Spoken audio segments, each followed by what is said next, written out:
जानना चाहूँगा कि आप यहाँ पे दिल्ली से आकर के खुद ही कंट्रोल करती हैं, यहाँ पे और कोई लोग हैं? देखिए शानी जी, टीचर तो रहते ही हैं, हम्म। किंतु हाँ मैं यहीं पर हेलो रहती। दोस्तों, आज जैसा कि आप लोग जानते हो इस वक्त मैं एस एस स्वामी इंटरनेशनल स्कूल के प्रांगण में हूँ और आज हमारे साथ हैं डॉक्टर सोनिया जी। तो जानने की कोशिश करेंगे जो यहाँ पे शिक्षा दी जा रही है तो किस तरह से बच्चों को पढ़ाया जा रहा है, शिक्षा का जो देने का तरीका हो पूरी तरह से बदल चुका है, लेकिन हम लोग अभी भी वहीं अटके हुए हैं कि नंबर्स आने चाहिए। पेरेंट्स का ज़्यादातर हम लोग देखते हैं। तो सबसे पहले तो सोनिया जी का मैं स्वागत करना चाहूँगा यहाँ पे, और मैं जानना चाहूँगा कि आप अपने विद्यालय में किस तरह की बच्चों को शिक्षा दे पा रही हैं कि जो कि और स्कूल से अलग है और जो 21वीं सदी से काफ़ी वो प्रेरित है। धन्यवाद शानी जी। मैं दिल्ली से हूँ और बचपन से मेरी पढ़ाई दिल्ली से ही रही है। मैं पहली बार शिक्षा के काम से ही आप समझिए कि मेरा बिहार औरंगाबाद में आना हुआ। और चूँकि दिल्ली से हूँ तो थोड़ा सा भारत की राजधानी है। हम शिक्षा के अलग अलग तरीके भी वहाँ देखते हैं, अपने बच्चों को भी देखा, हम लोगों ने भी देखा। और जब मैं बिहार आई तो मुझे ऐसा लगा कि यहाँ की शिक्षा आज भी शायद 20-25 साल पुराने तरीके पर ही चल रही है। वही तरीका, एक क्लास में 50 बच्चे बैठे हैं, 40-30 मिनट का पीरियड है, 1 मिनट एक बच्चे को नहीं मिल पाती है, तो बच्चा सुधार कहाँ से करेगा? तो इंफ्रास्ट्रक्चर यहाँ लोगों के पास बहुत है। टीचर्स की जो क्वालिटी है वो क्वालिटी, मैं माफ़ी चाहूँगी इस बात को बोलते हुए, मैं सभी शिक्षकों के लिए नहीं बोल रही हूँ, किंतु अधिकतर जो शिक्षक हैं वो शायद अपनी उस क्वालिटी पे मेरे हिसाब से पूरे नहीं उतरते हैं। तीसरा, मैं एक कमी महसूस कर रही हूँ कि जो भी पढ़ाने के नए नए तरीके आ गए हैं, टेक्नोलॉजी, तकनीकी युग है ये, तो इस तकनीकी युग में जो भी नए तरीके आए हैं वो सभी नए तरीके यहाँ सभी स्कूलों में इस्तेमाल नहीं हो रहे हैं। और चौथा है कि जो अभिभावक गण हैं वो खाली बस ये चाहते हैं कि बच्चा पढ़ रहा है। उनको शायद हमें अभिभावकों को सीखना पड़ेगा कि बच्चा क्या पढ़ रहा है और इस बदलते युग में बच्चे की क्या ज़रूरत है, उस हिसाब से वो स्कूल को देखें, पहचानें, तब अपने बच्चे का वहाँ पर एडमिशन कराएं, तो शायद वो ज़्यादा तरक्की और उन्नति कर पाएगा। हम लोगों ने यहाँ पर एस एस स्वामी इंटरनेशनल स्कूल खोला है। ये पूर्ण रूप से केवल एक हॉस्टल का स्कूल है जिसमें आने जाने वाले बच्चों के लिए कोई जगह नहीं है। मैं आई तो मुझे बहुत सारे लोगों ने बोला, मैडम आप यहाँ पर स्कूल नहीं चला पाएंगी, आप इसमें बस रखिए, बस के बिना बच्चों का आना संभव नहीं होगा। केवल हॉस्टल तो यहाँ औरंगाबाद में एक भी नहीं है, और ऊपर से जो मैंने फ़ीस यहाँ पर रखी है उस फीस को देखकर भी लोगों ने कहा कि इतनी फीस दे पाना यहाँ संभव नहीं है।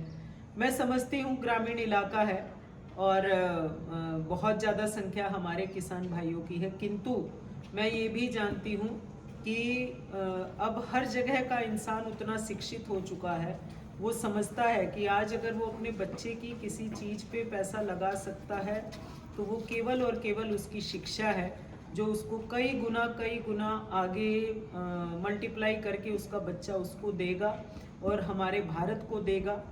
तो इतना भी कोई फीस नहीं है। हम लोगों ने एक 10,000 रुपये का फ़ीस रखा जिसमें हम बच्चे का खाना पीना, रहना, ट्यूशन, पूरा 24 घंटे की पढ़ाई लिखाई के साथ उसकी निगरानी है। और पढ़ाई के भी बहुत तरीके हैं हम लोगों के, जो मैं आने वाली अगली वीडियोस में आपको बताना चाहूँगी। तो हम चाहते हैं इस संस्था में पूरे भारत से एक दिन बच्चे आएँ, और ये ऐसा स्कूल ना बने जहाँ पर मैं बिहार में एक ट्रेंड देखती हूँ कि जिसके पास पैसे नहीं हैं वो बेचारे थोड़े 500-800 वाले स्कूल में अपने बच्चों को भेज रहे हैं, और जिनके पास पैसा है उनके अपने स्कूल हैं, किंतु फिर भी वो स्कूल इंफ्रास्ट्रक्चर है, वहाँ पर वो क्वालिटी नहीं है, वहाँ पर वो टीचर नहीं है, इसके नाते वो अपने बच्चे को शायद बिहार से बाहर भेजना एक स्टेटस सिंबल बना चुके हैं। बनारस, दिल्ली, कोटा, आप देखेंगे सब तरफ बिहार के बच्चे फैले हुए हैं। मैं यहाँ के जो भी प्रतिष्ठित लोग हैं, पैसे वाले लोग हैं, जो सक्षम है अपने आप में, मैं उनसे कहना चाहूँगी क्यों नहीं क्षेत्र में ही एक ऐसी संस्था का विकास किया जाए जहाँ पर एक दिन पूरे भारत से बच्चे आ सके। नालंदा हमारे नज़दीक का ही विश्वविद्यालय था, 3000 साल पहले वहाँ पर हमारे बिहार ने ऐसा किया है। तो आज तो हम धन धान्य तकनीकी सभी चीज़ों से परिपूर्ण हैं, तो क्यों नहीं ऐसा कर सकते हैं।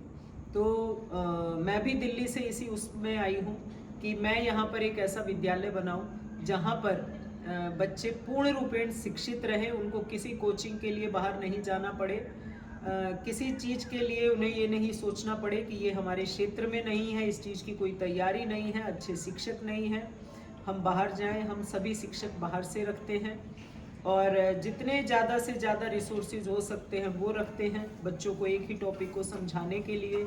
जितनी ज़्यादा एक्टिविटी करके हम बच्चों को एक टॉपिक को समझा सकते हैं, उसके लिए हमारी मेहनत रहती है कि ज़्यादा से ज़्यादा एक्टिविटी कराई जाए। बच्चों को लैंग्वेज का यहाँ बहुत प्रॉब्लम है। इंग्लिश हम देखते हैं बच्चों की इंग्लिश बहुत पुअर है, वो याद करते हैं जैसे हम पहले याद करते थे आज से 20 साल पहले, लेकिन आज तो समय बदल गया है। आज याद करने वाला बच्चा जिंदा रह के बहुत कुछ कर नहीं पाएगा, उसका बेस कमज़ोर हो जाएगा। तो हम कोशिश करते हैं कि उनकी लैंग्वेज को हम स्ट्रॉन्ग करें, फोनेटिक्स वगैरह उनको सिखाएं ताकि वो अपने से कंटेंट राइटिंग कर सकें और उनको किसी भी तरीके की कोई दिक्कत ना आए। आज हमारे यहाँ 11th क्लास के 3 बच्चे हैं जो दिल्ली से 11th क्लास कर रहे हैं और साथ में मेडिकल इंजीनियरिंग की यहीं से पूरी तैयारी कर रहे हैं। हम चाहते हैं ये तीनों बच्चे भी बहुत अच्छा करें, अपने क्षेत्र का नाम रोशन करें और इसी के साथ आपके क्षेत्र में बैठे हुए हैं ताकि ज़्यादा से ज़्यादा बच्चों को हम बाहर जाने से रोकें, अपने क्षेत्र में ही ऐसा अपने बच्चों को साधन और टीचर और सभी तरीके की सुविधाएं दें ताकि उनको हमसे दूर बहुत जाना नहीं पड़े, क्योंकि बाहर जाने का मतलब सफलता नहीं है।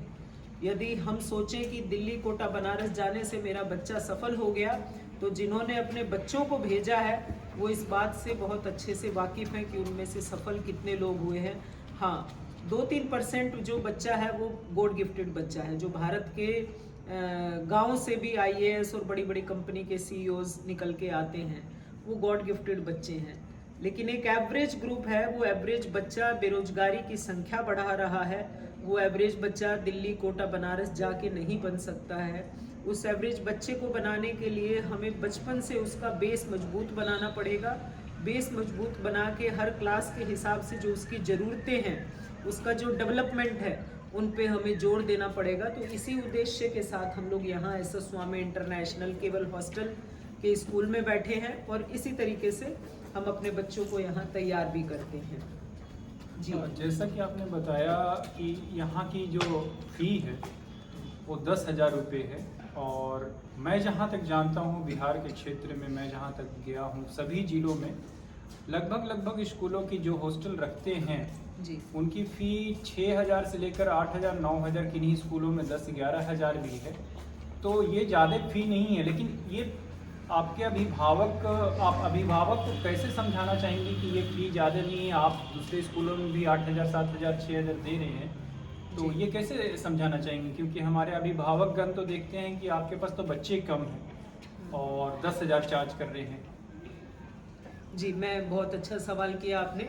इसमें शाने जी मैं आपको बोलना चाहूँगी कि देखिए, आज आप अपने बच्चे को घर में भी रखेंगे ना, तो घर में रखने के साथ भी आप मान के चलिए उसका ब्रेकफास्ट, लंच और डिनर, इसके अलावा 2 टाइम का स्नैक्स। बच्चा स्कूल जाता है तो टिफ़िन पैक करा के लेके जाएगा आपसे, घर आएगा तो लंच करेगा, फिर 3-4-5 बजे एक स्नैक्स का टाइम रहता है।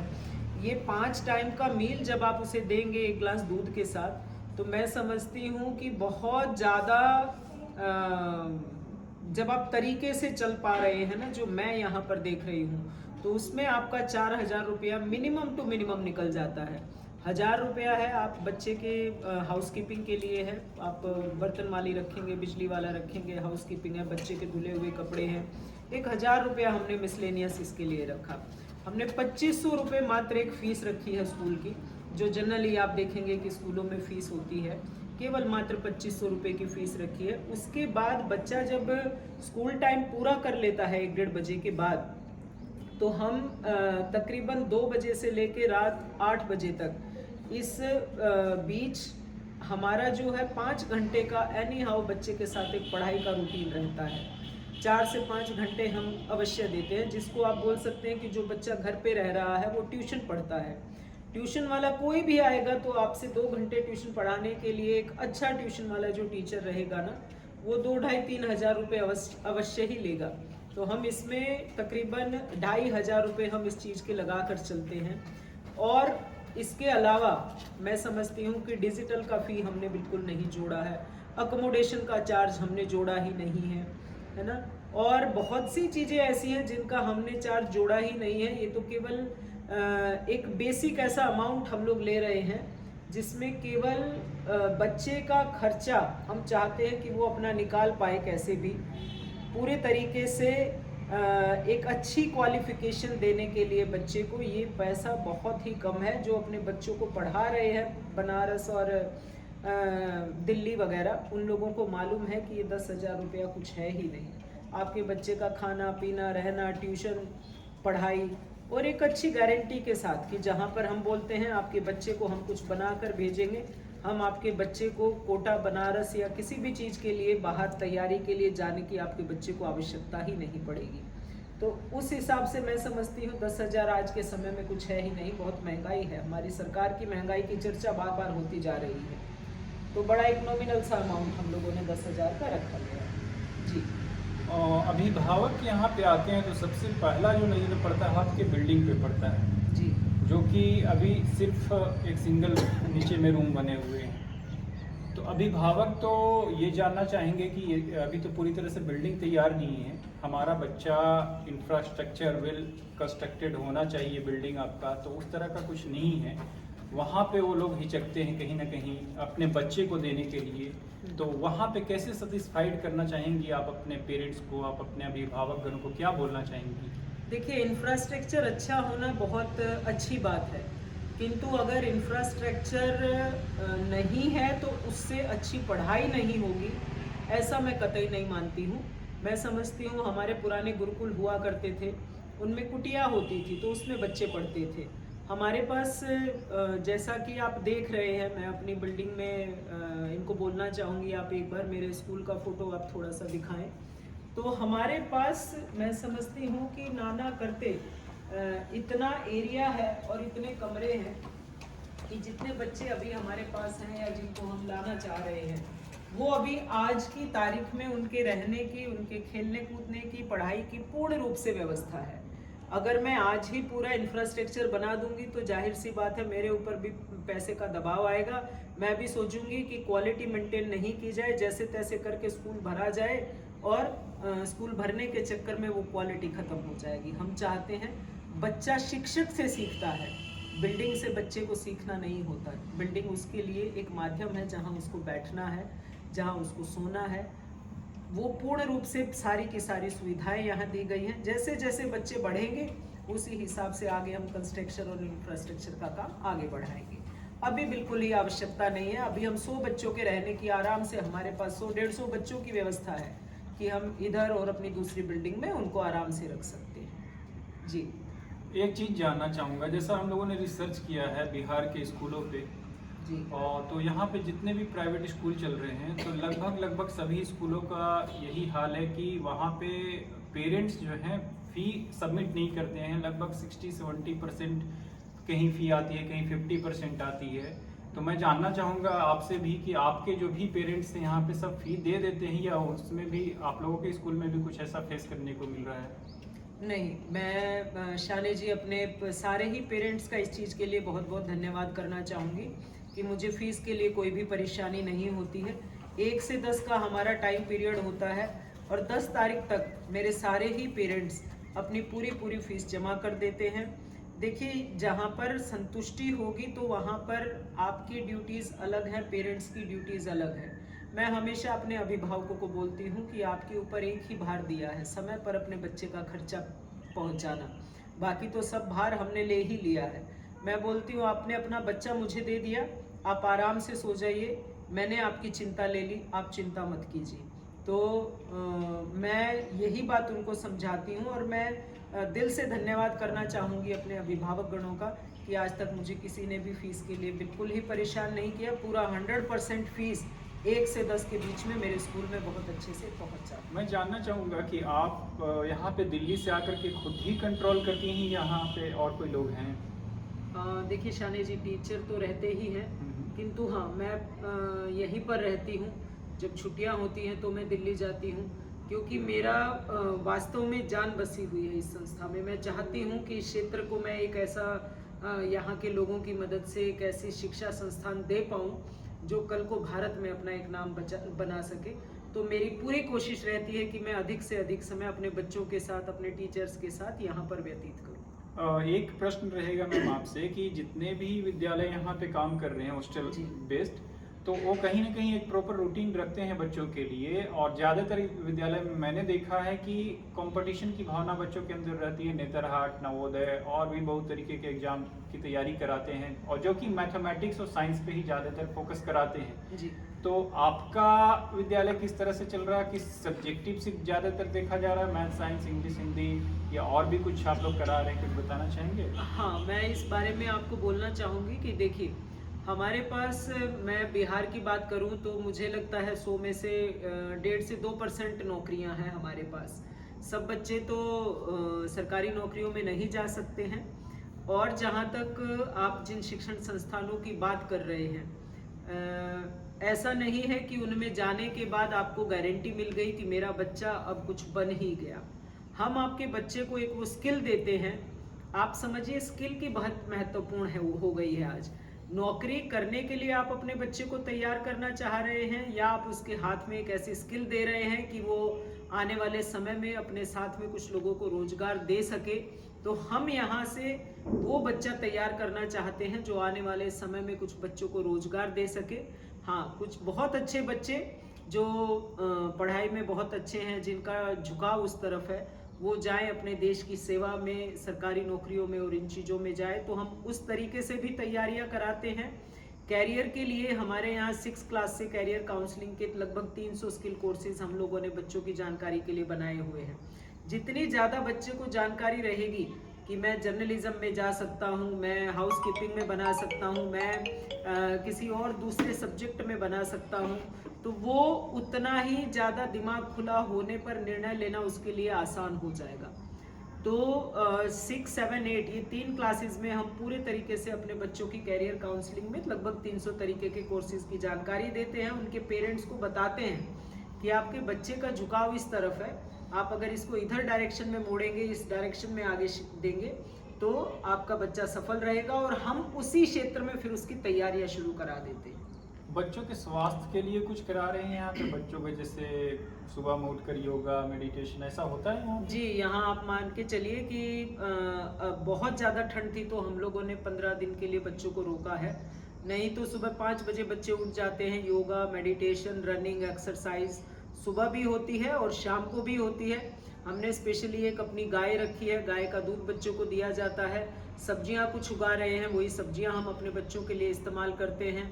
तो पूरे तरीके से हम शाकाहारी भोजन देते हैं, और जो भी उनके शारीरिक और मानसिक स्वास्थ्य के लिए हम ज़्यादा से ज़्यादा करने की पूरी कोशिश करते हैं ताकि बच्चा पूर्ण रूप से स्वस्थ रहे।